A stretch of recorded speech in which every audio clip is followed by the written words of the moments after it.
Our next guest on the Jack Swarbrick Show is a young man who earned his first start on the Irish offensive line in Notre Dame's 31-28 victory over LSU in the Music City Bowl and has started every game since. Last season, McGlinchey started all 13 games at right tackle, and this season has shifted to the all-important position of left tackle while also assuming additional leadership duties as one of the team's 4 captains. Off the field, Mike is enrolled in the College of Arts and Letters and is majoring in film, television, and theater. I am sure Jack and James have plenty of interesting questions for Mike, who at one time thought he would end up at Boston College. I get that. I'm glad you made the right choice, though, right? BC? Yeah, I didn't know that. There's a couple family ties back there. Exactly. So when they came knocking early, it's pretty enticing. But it was always waiting out for the golden helmet on the top of the letter. Hey, so tell me, how are the other captains on the team? Any good?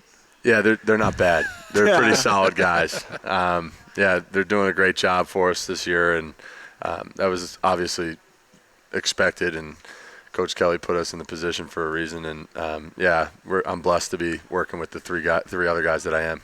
James and I have talked about it a little bit in the first couple of weeks of the show, but coming off a game like this weekend is when captains are most needed and play the biggest role. How have you guys approached the week? Well, I think it was, for us, it's definitely just a kind of back to the basic of football and getting back to what we know how to do, and that's go to work. Coach Kelly has been preaching it all week about sense of urgency, and I think we have been doing a pretty good job with that. And the thing is that you got to put that sense of urgency into your work.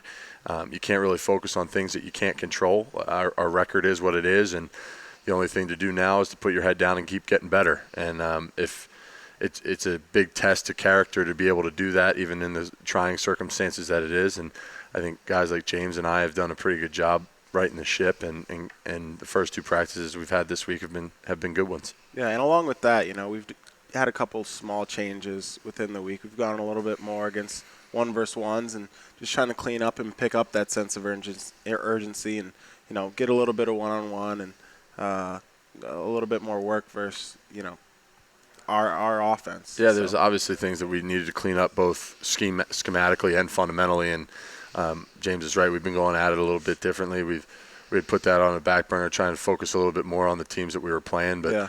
when it comes back to it, it's all about what we do up. Not I was about to say up front because I'm so used to that, but no, it's about what we do as a team, and we're in control of our own future, and we're pretty confident that there's not a lot of people across the country that can touch us if we're on our job. So that's pretty much been the focus all week. You mentioned the BC connections for the members of our audience that don't know what exactly how that works. A little more detail, please. All right. So my uncle John Lockery was their starting quarterback right before Mr. Doug Flutie, who calls our football games. And then later on, my cousin Matt Ryan was their golden boy for a while there, and I grew up watching them. Matt was at school there, right as my fandom of football watching years started to grow, and the only thing I wanted to do was emulate what he was doing on Saturdays and then eventually Sundays, and so BC was always kind of a hot topic in our family, and it was something that I grew up with and grew up watching. And when they came around as my first offer after my freshman year of high school, it was kind of hard not to fall into all that. But I grew up, I'd never lost touch of my Irish Catholic roots, and was always watching NBC on Saturdays as well, and held out for the Notre Dame letters and offer, and eventually came out here, and it was everything I ever hoped it would be, and pulled the trigger on my first visit. I remember so distinctly our first meeting because you looked much more like a basketball player than a football player, man. You your frame was always big, but yeah. He's not that good at basketball. That's a lie. That's a very, very much a lie. But yeah, when I originally went into high school, I graduated 8th grade, probably about 6'5", and not even close to the muscular structure needed to be at 6'5", and I was always tall and lanky, and I thought I was going to be a basketball player. I thought it was my thing, and then that Boston College offer came after my freshman year. They put me through a workout up at their camp, and I was like, well, maybe I should stop worrying about what I'm going to choose to do and just kind of let things fall into place. And football kind of picked me by that, and started lifting a little harder and stopped worrying about running up and down a basketball court. And 100 and some pounds later, here I am. Well, how was Penn Charter's basketball team compared to the football team? We were a lot better at basketball than we were at football. Okay. We were low in numbers at Penn Charter, and it did not help us on the football field. But you only need 5 in basketball. So, my junior and senior year, we made it to the state semifinals for the independent schools twice. So we were pretty solid, and we finished in the top 2 teams in our league. And the team in our league that would win our league would always wind up winning that independent state tournament. So if you guys were captains of a bookstore basketball team, who's your first draft pick off the current football team? You can go first. I'll give you the first I mean, pick. I wouldn't be made captain because I've got to be honest. I'm not very good at basketball. I'm a hustle guy, so I'll get a couple rebounds, play some solid okay, defense. you're the general manager then. Who's your Okay, I'm first the manager. pick? Mikey, I mean, honestly, Mike might be up there. No, he's the other guy, captain. You got. It's me against him? Yeah. You guys are going against each against other. him. You got a draft on the football team here now to fill out your bookstore basketball team. Who you See, gonna now take? we've got guys that are gone. I would usually maybe go CJ Pro size. He's pretty good. But probably Doug Randolph. He can control the game, knows what he's kind of doing. Seen him play a couple times. Yeah, Go with Dougie. Doug's a good player. Dougie? He's very physical out there. Yeah, for yeah, sure. he's going to bring a little physicality. I'd Maybe probably D him up. I'd probably go with. No, I haven't seen a lot of the young guys play. That's true. So all the young guys kinda think they can tough. play basketball. Yeah. Everybody comes in talking smack about how they can play on the courts. exactly. Right. And then everybody winds up being too scared to even step on them. Mm-hmm. I'd probably go with Corey Robinson on our Yeah. team. He's got the bloodlines. Got the bloodlines. He's he going knows- to figure something out. Yeah, he's an unreal athlete. So I think Corey would be my first pick off the bench. I have no idea who can play, but Claypool looks like he could play. Everybody Chase says does he's look like pretty he. good. I've never seen it. I mean, he only stepped onto campus a couple months ago. Yeah, so we exactly. haven't had the We opportunity. only get a very short window to be able to shoot some hoops, and that's before Longo hears about it. So Yeah. A million years ago when I was here, the football players did do bookstore basketball, yeah. and they did Bengal bouts. Oh, I heard about that. Yeah. So you, as a heavyweight contender in the Bengal bouts, would You be- versus Plants. No, I would never play. Plants would kick my butt. Yeah, he would kick me. He'd run me out of the ring, man. Yeah, I'm staying away from Logan would. Yeah, I'd eat some strong punches from Logan Plants. that. Yeah. So you spend every day with one of my favorite people, Harry Heastan. The best in the business. He is the best in the business. Tell us what makes Harry Harry.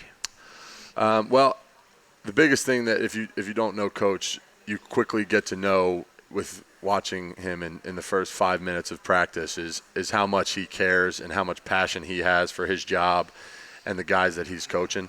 I think that is what separates him from a lot of other coaches in the country because he doesn't look at it as just a job. He genuinely does care about getting us better each and every day, and he's such an outstanding, and he puts that passion into his teaching, and he's such a phenomenal teacher of fundamentals and makes you understand the way that you need to look at football as an offensive lineman. And yeah, everything he's done, he's got such a proven track record in his 4 year, five, I guess now, years here. And yeah, he's just so good at what he does, and it's hard to explain because I've grown up with it, and my only understanding of football years has been under him, and there's only been one way of thinking about it. But it's his passion, his care, and his attention to detail is pretty outstanding. Either there's no stone left unturned with him, both on and off the field, and that's why our guys are able to have the success that we are up front. And he creates a really interesting sense of family among the guys. Absolutely. I mean, the all those guys that are now in the NFL are always coming back. Former players from Illinois are coming back and visiting with you. Any coach that he's ever had Yeah. that was his friend or He's something. always around. Always. There's always somebody And busy. the guys always joke around on the team, like, who the hell is this old guy that's coming back and just getting in the middle of practice? And Yeah. it's Coach Heastan's friends that he comes back and helps us out. So, it's something that he truly does care about. He believes that if you can't work together, it's the offensive line is the only position where 5 guys need to do one job together in order to accomplish a mission. And he thinks it's better if you genuinely do care about the guy to the right and left of you. And we fully have bought into that philosophy. Those guys, we rarely do anything without each other. That's very true. And even in the older guys that have gone on, I'm pretty sure I still FaceTime Nick Martin 2 or 3 times a week because it's just how close we are. And it's a special thing that we have, and it's one of the reasons that I consider Notre Dame to be my greatest decision is because of the group that I have in my offensive line room, and it's because of Coach Heastan and the culture that he's built that we have what we have, and we're very fortunate because a lot of other programs across the country don't have that continuity and closeness that we do, and it makes coming to work every day very, very fun. Yeah, and one of the things that I think really shows that is that a lot of people have the opportunity to move on and play professionally, after a few years here. But in the O-line room, it's a different culture. They have such, they're so loyal to each other, and we've seen that through a bunch of the great players that have moved on now but have decided to stay for that last year. Zach, Ronnie, all those guys, So I think it really shows the loyalty to Harry as well as the other brothers in the room, to take that extra year to continue to learn together and, spend the time together. I think it's important. And, absolutely. The O-line is one of the hardest the hardest, I should say, Yeah. working group on the team. And it's a big testament, and we owe all of it to Coach Heastan. You hit the nail on the head for sure. You and Q have gotten a lot of preseason attention, and deservedly so. You guys have played so well in your time here. How do you sort of manage that?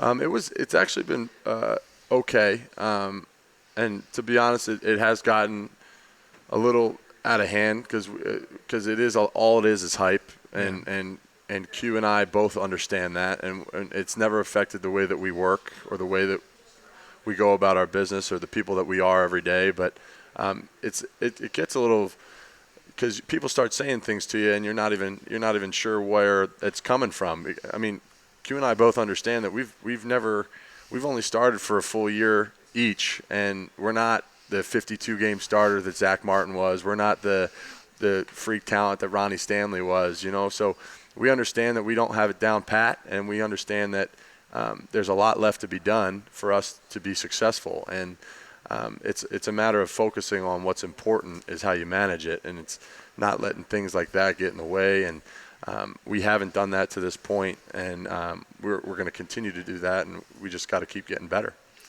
One of the things I love about the culture that you guys have built is that it's very good at recognizing that success comes in a lot of different forms, right? So I love the fact that out of a very good offensive line last year, you have one guy who's the 6th pick in the NFL draft starting for the Ravens. He's going to have a phenomenal NFL career. He's doing so well. And the other guy you lost went to pursue his job, his dream job in the corporate world, right? And you're prepared for both, right? Absolutely, and that's Notre Dame. Notre